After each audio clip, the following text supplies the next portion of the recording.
Bueno, muy buenos días, tardes y noches, dependiendo del lugar donde te encuentres.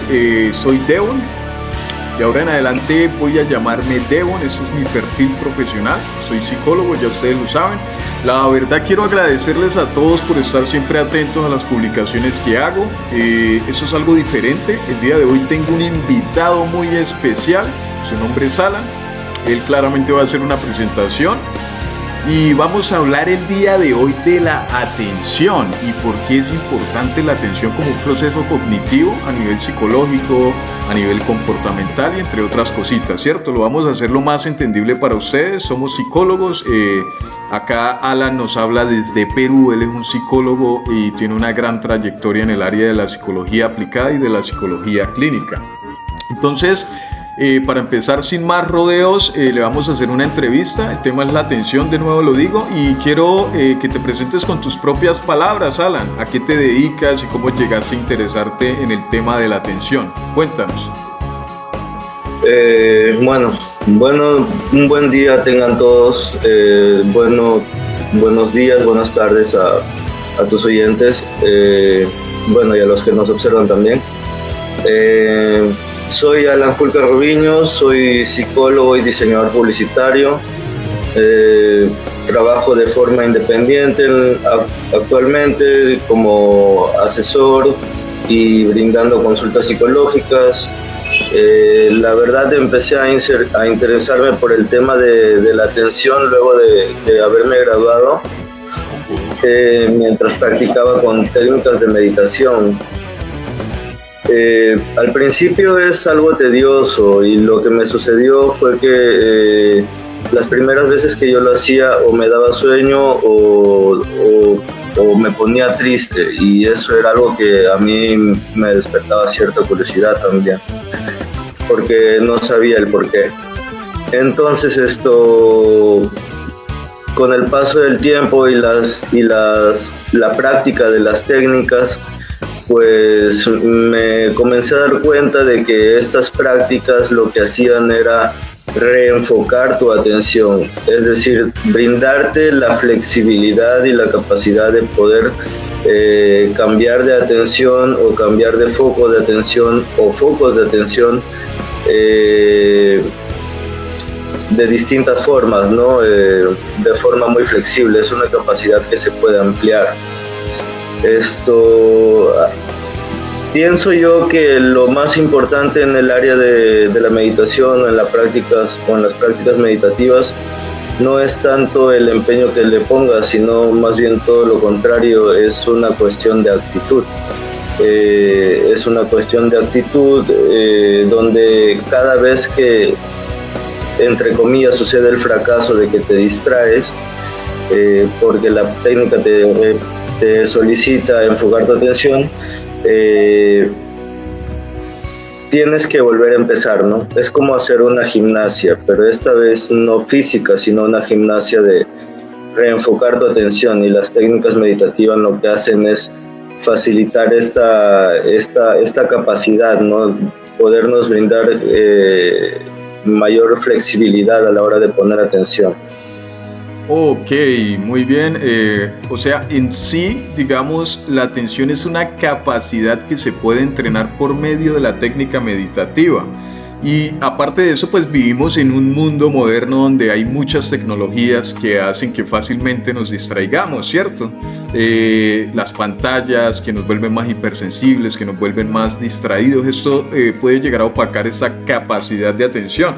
Yo te quiero hacer una pregunta para romper el hielo. ¿Tú mismo tienes problemas para concentrarte? ¿Cómo es tu relación personal con la atención?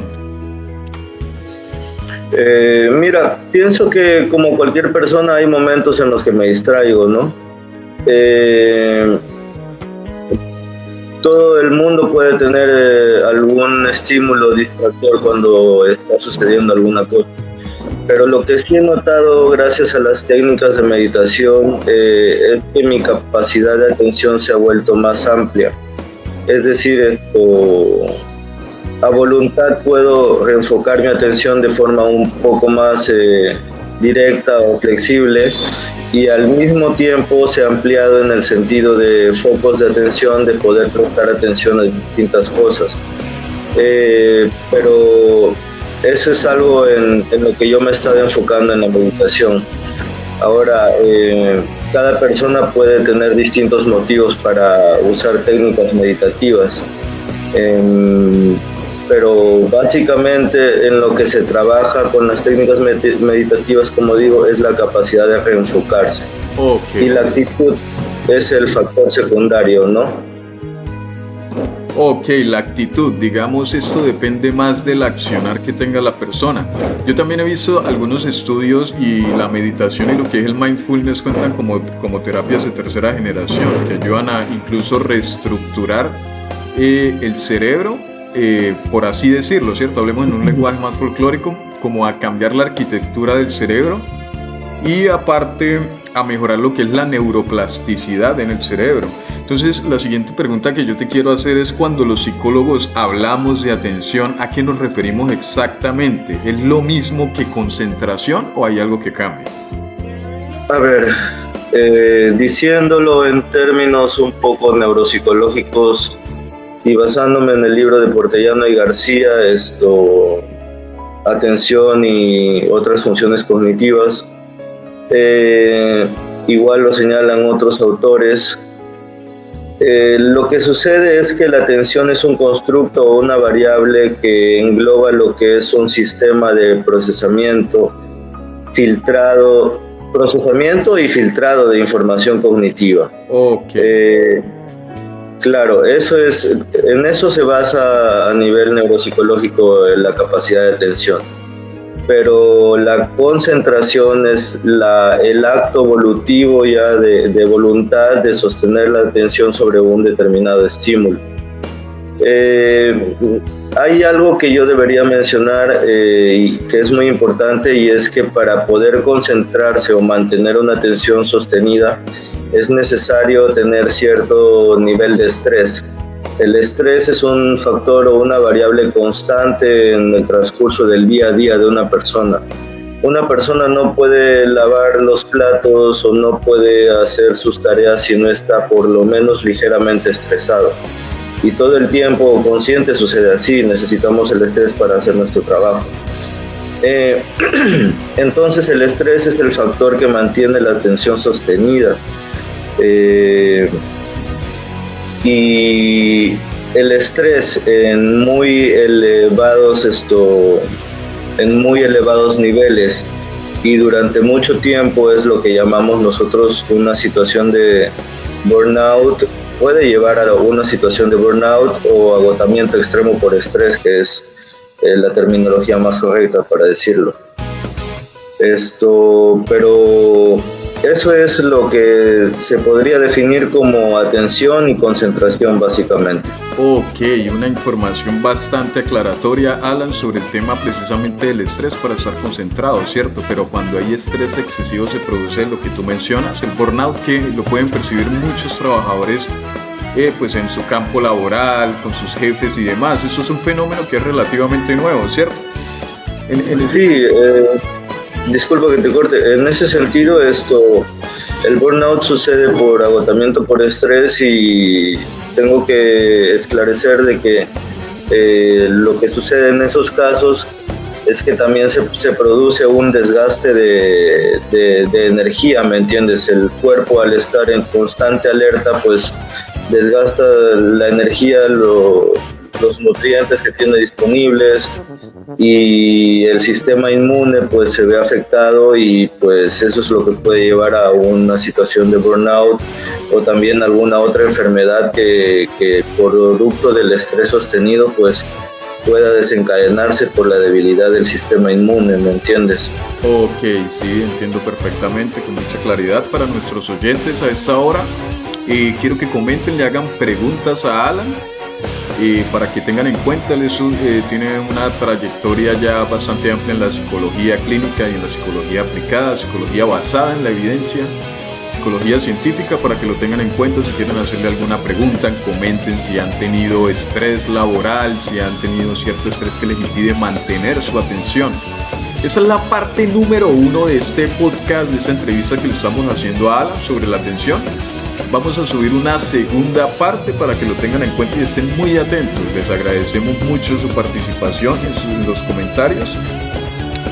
Y vamos a hacer la siguiente pregunta relacionado a: ¿existe solo un tipo de atención o hay varias atenciones? Atención sostenida, además, cuéntanos sobre eso.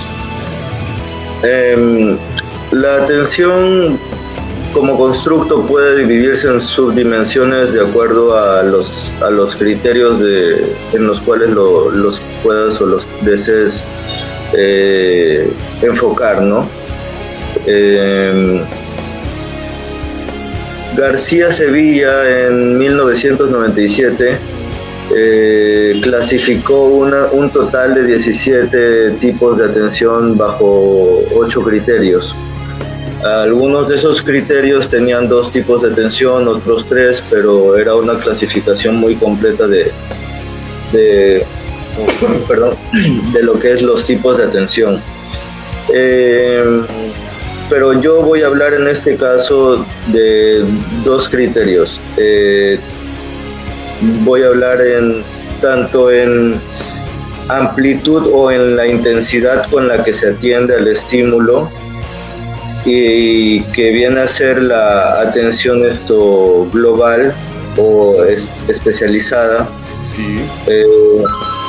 Y también la atención interna y externa. La atención cuando está enfocada en fenómenos internos como las sensaciones, como las emociones, la atención cuando está enfocada en fenómenos externos, okay, como por ejemplo la notificación que me llega de mi celular, ¿no? Sí, entonces, sí, entonces esto, para hacerlo o para esclarecerlo en términos prácticos, podríamos decirlo así, que la atención se podría clasificar tanto en cuántos estímulos o cuán amplia es nuestra atención hacia algo, y al mismo tiempo si ese algo está dentro o fuera de nosotros. Esto creo que es una forma de clasificarlo para esclarecer a la mayoría de personas que nos están escuchando, ¿no? Ok, muchas gracias, Alan. La verdad, pues una información bastante valiosa para precisamente psicoeducar a las personas que nos están oyendo, más sobre todo desmitificar algunas cosas importantes sobre la psicología. Alan, ¿por qué la atención es tan importante en nuestra vida diaria? ¿Qué pasa cuando la atención falla en nuestra vida diaria?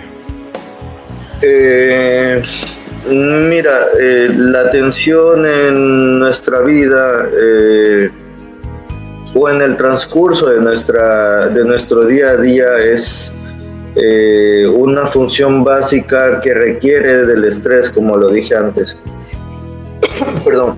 Requiere del estrés. Entonces, para poder nosotros o una ama de casa o cualquier persona, por ejemplo, se pone a lavar los platos, necesita un nivel de estrés por muy leve que sea. Entonces, este nivel de estrés lo que hace es mantenernos enfocados en nuestra actividad. Ahora, hay personas que tienen la atención más amplia o pueden tener mayor cantidad de enfoques, y esto sucede mayormente en el género femenino, ¿no? Que se les da con más facilidad el poner atención a distintas cosas, ¿no? De forma externa. Por ejemplo, la ama de casa que está lavando los platos y al mismo tiempo está viendo televisión. ¿Me entiendes? Es una forma en la cual la atención se puede ampliar, y esto es lo que yo decía del criterio en términos de amplitud. Okay. Muchas personas pueden tener una capacidad de atención más amplia que otra. Ahora, dependiendo de la situación, podríamos decir que la atención surge o en la atención surge o suceden ciertas fallas, ¿no? A veces pueden ser un distractor, como la notificación de mi teléfono, como que puede también ser algo neurológico, alguna lesión cerebral, alguna área implicada en la atención en sus funciones que se vea afectada por algún accidente o algo por el estilo. Entonces, respecto a esto, y con de base en los bloques funcionales de la atención, podría ser afectada distinta área, y dependiendo de lo que se quiere enfocar, la atención que va a tener no va a ser la óptima o la que él espera, ¿no? Si en caso hay alguna noción neurológica. Muy esclarecedor, sobre todo por, digamos, las afectaciones a nivel neurológico que se pueden presentar, ¿cierto? El tema de tumores puede afectar la atención, y aquí es donde quiero que pasemos a un bloque muy interesante, y es el bloque de la tecnología y la distracción. Como pues estábamos comentando sobre la modernidad y lo que cambia con muchas cosas y lo que cambia en el ser humano con la tecnología, la siguiente pregunta es precisamente lo que estabas hablando: ¿qué zonas del cerebro o del sistema nervioso se ven involucradas cuando ponemos atención? ¿Podemos visualizarlo de forma sencilla? Desde los estudios de Luria podemos decir que él lo clasificó en 3 bloques, ¿no? Estos 3 bloques funcionales neurológicos se encargan de la atención y la retención de información, ¿no? Así como también el filtrado, como dije. Estos 3 bloques funcionales, diciéndolo en términos generales, el primer bloque se encarga de regular la vigilia, que podría asociarse al factor de estrés. El segundo bloque funcional que denominó Luria es el bloque perceptual, el que se encarga de poner atención a las cosas o los fenómenos externos que nos suceden. Y el tercer bloque se encarga de programar y ejercer la intención del sujeto. Y este ya está más asociado con las funciones ejecutivas que están en la corteza prefrontal, ¿no?, del cerebro. El área que se desarrolló, que desarrolló más el ser humano luego de erguirse y tener las manos libres, ¿no?, a nivel evolutivo. Okay.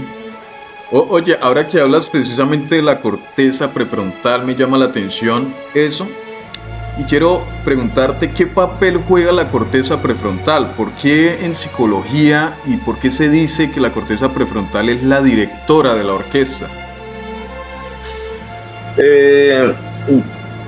Lo que sucede es que el tercer bloque funcional de Luria o esta corteza prefrontal comenzó a desarrollarse evolutivamente, después de que tuviéramos las manos libres, ¿no? Y camináramos como Homo sapiens erguidos en el entorno donde estábamos. Entonces esta capacidad de tener las manos libres se fue desarrollando con el tiempo, y nos dio la capacidad de desarrollar, junto con la técnica, en este caso manual, el lenguaje también a largo plazo. El lenguaje se desarrolló aún más a largo plazo, y estos 2 factores fueron los que nos permitieron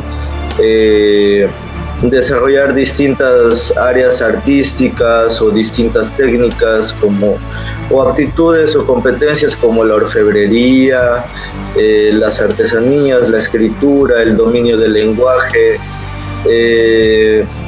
Todas estas cosas vienen a nivel evolutivo de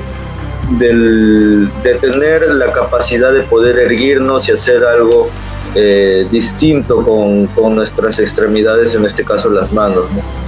Y también hago énfasis en el desarrollo evolutivo del pulgar, que permitió también el uso de muchas herramientas, ¿no? Pero todo esto es porque sucedió a nivel evolutivo, y es, como dije, el bloque que se encarga de programar y ejecutar las intenciones de la persona. Uno, antes de hacer una acción, pues en la corteza prefrontal se dan ciertos procesos para que la acción que uno desea bajo el estímulo correcto pues se ejerza, ¿no?, como acto evolutivo de voluntad. Ok, muy esclarecedora la información, Alan. Muchachos, den like, reaccionen, sigan haciendo preguntas si tienen alguna duda para Alan. Él es un psicólogo con trayectoria en el área clínica, es consultante también. Y la siguiente pregunta, ahora que tú lo mencionas, la atención como proceso evolutivo, de hecho, proceso evolutivo de voluntad también. Se habla mucho de la dopamina relacionada con las redes sociales, Alan. ¿Cómo se conecta ese neurotransmisor con la atención? ¿Qué sucede ahí? A ver, diciéndolo en términos un poco sencillos, existe un sistema de recompensa neurológico que en algunos casos ejerce una recompensa anticipada. Entonces esto, por decirlo así, este neurotransmisor está asociado a esa sensación de recompensa. Entonces, ¿qué sucede con las redes sociales y este sistema de satisfacción o de recompensa, como lo podemos decir? Lo que sucede es que las redes sociales refuerzan conductas que mantienen la atención sobre el dispositivo. Por ejemplo, cuando damos like o repetimos un tema en alguna red social, se nos muestra videos o imágenes o frases parecidas a lo que nosotros estamos colgando o brindando información en la red social, para que se refuerce la conducta de que nosotros estemos atentos a las redes sociales, ¿no? Entonces esto sucede, por ejemplo, y también juega mucho con, con la afectividad, ¿no? Con los sentimientos, con las emociones de las personas. Por ejemplo, en el caso de los likes por fotos o de la cantidad de seguidores, el ser humano de por sí necesita aprobación social, somos seres sociales, vivimos en sociedades, entonces lo que nosotros catalogamos de estatus o o de ser lo más visible o lo más famoso, entre comillas, en una red social, pues implica lógicamente para ellos y para la industria tecnológica, y se ha vuelto para nuestra sociedad la cantidad de likes o la cantidad de seguidores que tenemos, ¿no? Entonces se nos brinda la notificación, y cuando nosotros, por decir, pensamos que es X persona, ya esa conducta Correcto. está reportándose. Entonces, una vez que se ejerce la acción y se observa que la notificación es de una persona que uno considera mucho, pues la notificación ya actúa como como una campanita de Pavlov, ¿no? Que nos hace Ok, salivar y nos hace... muy buen ejemplo, mi hermano, lo de Y, la campana de y Pablo, que que es un condicionamiento prácticamente el que nos condiciona nuestra atención hacia todos esos claro, estímulos, ¿cierto? esa es la parte refleja, pero la parte operante es ya cuando entras ahí y ves el mensaje y es lo que tú esperas. Es el reforzamiento positivo ahí. Entonces son cosas que se dan en paralelo. El conductismo operante y clásico es así, son fenómenos en paralelo. Pero bueno, Ok. por ahí va todo el asunto de la recompensa, ¿no? Ahora, lo que yo digo es que se debe realizar un uso responsable de las redes sociales.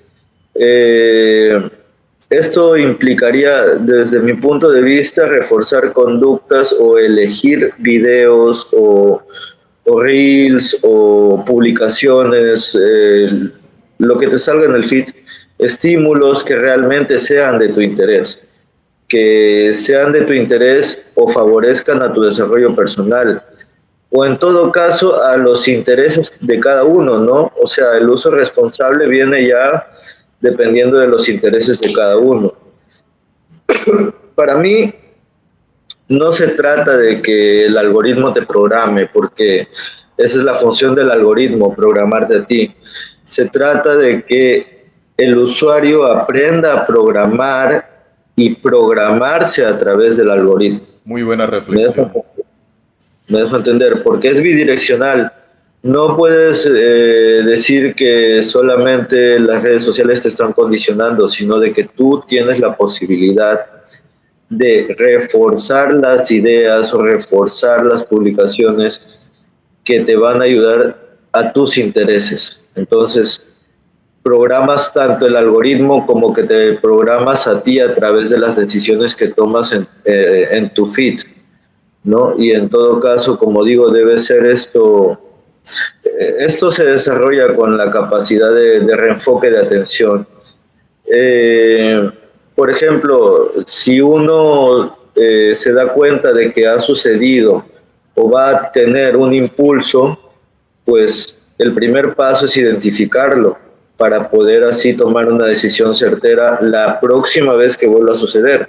Porque si ya cometiste la conducta impulsiva, lógicamente no la vas a deshacer. Pero al ser consciente o al prestar atención, identificar lo que ha sucedido, la siguiente vez se te va más fácil identificar antes de que suceda el impulso, ¿no? Es correcto, es como precisamente controlar esos impulsos que la industria tecnológica nos ha hecho, pues, condicionarnos de cierta forma, ¿no? Nuestra conducta, nuestra atención, prácticamente también afecta la corteza prefrontal. Bueno, llegamos a la final de la parte uno. Alan, te agradezco y te agradecemos mucho por la información. Para el siguiente bloque, en la parte 2, vamos a hablar de qué es el reenfoque de la atención y formas de desarrollarla. Vamos a hablar sobre herramientas, sobre técnicas para desarrollar mejor atención. Alan, ¿tienes algo más que decir como para despedirnos de esa parte uno a nuestros oyentes, a nuestros televidentes, las personas que nos están viendo en redes sociales? Sí, lo reitero, ¿no? Un uso responsable de las redes sociales y que favorezca a los intereses que nosotros tenemos. Por ejemplo, redes de apoyo, círculos de amistades que realmente estén asociadas a nuestros intereses.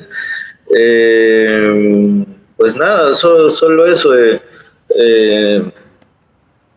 Que tengamos la capacidad de identificar para empezar las conductas que queremos cambiar y por qué suceden. Eso es lo primero que yo dejaría de tarea, ¿no? Para los que quieren aprender un poco sobre lo que es el reenfoque de la atención y las corrientes meditativas, ¿no? Muy bien, Alan. La verdad, pues agradecido Agradecido. por tus aportes. Nos vamos a ver en una próxima sesión, por así decirlo. Nos vamos a ver en la parte 2 de este podcast, de esta entrevista que le estamos haciendo al psicólogo con enfoque en el área clínica, con una gran trayectoria, Alan. Un gusto tenerte aquí en este podcast. Quiero invitarlos a que lo vean en nuestra red social, en el perfil profesional. Yo soy Devon, hoy estuvimos con Alan y nos vemos en la parte 2. Que tengan muy buenos días, tardes o noches, dependiendo del lugar donde te encuentres. Ya nos veremos. Gracias, Devon. Gracias al público. Hasta luego, hermano.